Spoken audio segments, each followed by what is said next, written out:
The D, man. Yeah, shout out my nigga from D's Media, you feel me? Yo, it's your boy D's Media back again with another video. Like, comment, subscribe to the channel on the road to 100K. Pretty much, man, we're going to talk about the last about week, man. These 4 documents just came out to the public, and, man, some crucial evidence, man, in the Foolio case. Let's jump straight into it.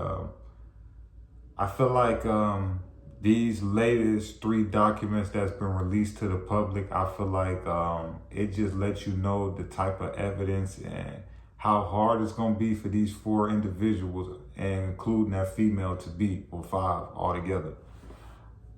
You know, from her statement coming out, and she pretty much admitting that, you know, her and her boyfriend Gutazay was driving a silver cruise, and they followed Foolio to multiple locations. She named several clubs. She said Teaser, Truth 18. She admitted that, you know, that they went to the club doors and asked how much it cost to get in. She also admitted that they was in the same car at the crime scene.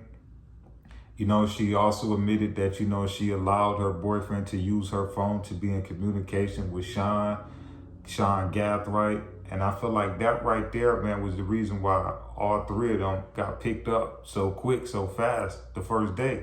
Because it's like, if you just look at her statement, she already done said Gutazay and Sean off the bat, you know. But one of the things that I feel like she's trying to play the game of, I'm going to tell stuff that's not going to incriminate me. And I don't think that's what they want to hear. You know, they told her plenty of times during the interview, like, bro, we know you lying. Like, a lot of people think that you can tell the police anything. If it don't match up with evidence or, you know, what they got going on, they ain't trying to hear that, you know.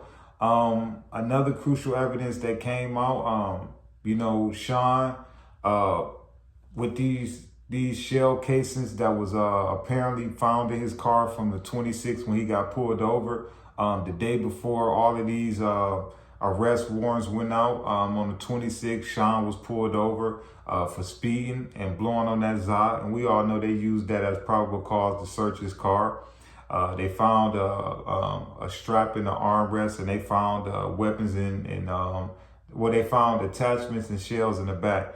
Those same shells matched an incident that happened with Foolio a year ago when, you know, unfortunately he got hit in his foot. Y'all remember when Foolio went live and pretty much said that he got hit in the foot in Jacksonville, and they had, you know, lit his car up. You know, the rifle shells from that scene, you know, matched ballistics report from the same ones they just found in Sean's car when he got arrested 3 days after Foolio passed. So here it is that, you know, this guy gonna have to explain how a year later you got the matching casings that match the same ones that they pulled out of his foot a year ago. You're gonna have to explain that, you know. And then, you know, they just impounded a black 2006 Chevy Impala that alleged was supposed to be the car that was used in the hit. You know, they seen this car on camera at multiple locations that was connected to Foolio that day. And when they ran the plates back, it pretty much led them to, you know, Sean's mom. And that's the crazy part, that, you know, a guy would use a car that, you know, registered to his mom. And I don't think the car could be his mom's. You know, everybody knows Sean is 18 years old. Everybody, when you 18 years old, you more than likely on your mom's insurance, or her car is registered in your name, because the insurance is higher when you under 25, because they know the shorties like to get in accidents and drive wild. So by the car being registered in her name, that don't prove that the car was hers. But how can you prove that you already got somebody that's pretty much putting you on the scene with Alicia, you know, Alicia involvement, and then you got your mom's, a car that's registered to your mom that's seen on camera at multiple locations that's tied to this dude? I feel like that's going to kind of be hard for Sean to beat.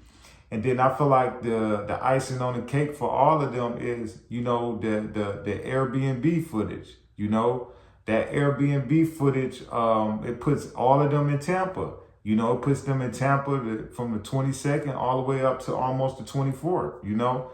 Then Rashard Murphy, I don't know what in his right mind made him think it was a smart idea for him to use his actual driver's license or ID to get the Airbnb. So he's already caught. They got Donovan Murphy on camera, if anybody read the report. They got Elisa Andrews on camera at the Airbnb. And they got Gutazay on camera at the Airbnb. So all of y'all is on camera at the Airbnb. On top of Rashard used his ID to book the Airbnb from the 22nd to the 24th. So it's like, y'all can't go walk in the courtroom and say that y'all wasn't in Tampa because it's clear as day that y'all is. From these vehicles, from her statement, and from them cameras, you know, it's kind of over with, you know? But I feel like all of these factors is pretty much leading into where I feel like it's about to be a big RICO that's coming, you know?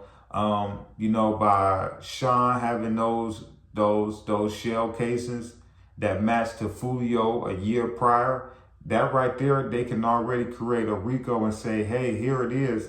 You know, this isn't the first attempt that they had on him. Here you go, boom, you know, of a year of event of another one. If anybody know the RICO law is, they have to prove that it's a criminal organization for one, / gang.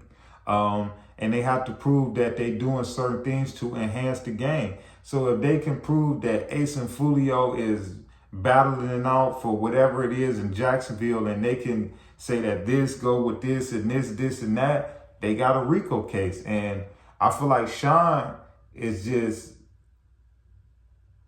I feel like him and Alicia, I feel like at the end of the day, they're going to be the ones that's going to turn this case from 5 people to about 20. I'm going to be honest with you.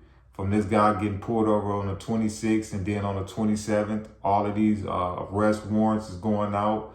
From her admitting that her and Gutazay followed Foolio and was in correspondence with Sean, and then admitting that they was on the scene. I just don't see how they about to walk away from this with nothing under life, you know.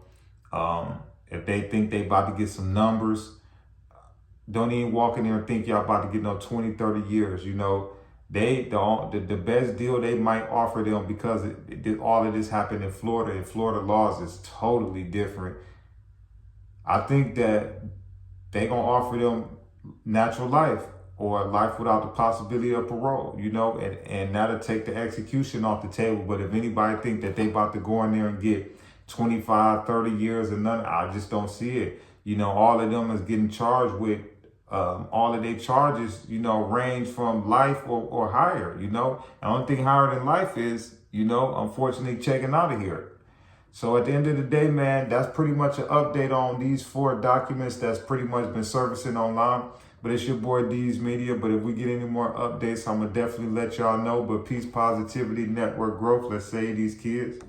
The D, man. Yeah, shout out my nigga from D's Media. You feel me?